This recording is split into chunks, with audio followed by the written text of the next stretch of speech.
તમારો અત્યારે મોહરમનો તહેવાર ચાલી રહ્યો છે, તો આ બાબતથી તમારે શું કહેવાનું થઈ રહ્યું?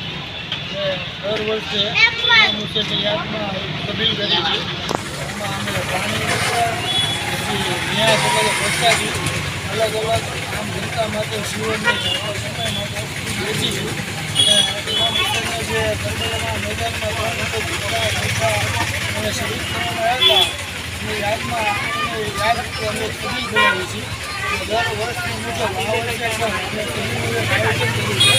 આ આયોજનમાં અમે આમ જનતા માટે પાણી સરબત અલગ અલગ વેફરના પેકેટ એવું બધું વિતરણ કરી છે અને લોકોને એક સંદેશો પહોંચાડવા મોકલી છે કે ઇમામ હુસૈન શું હતા અને શા માટે એને બલિદાન આપ્યું હતું.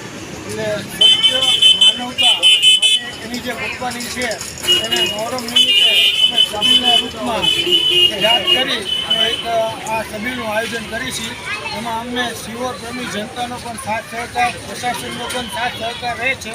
એ બદલ હું સૌનો આભાર માનું છું અને શિવોર જમાત વતી અમે બધાનો તમામ તંત્ર તથા શિવોર પ્રેમી જનતાનો આભાર વ્યક્ત કરીએ છીએ અને દર વર્ષે આ મુજબ અમે સબીલ ચાલુ રાખીશું.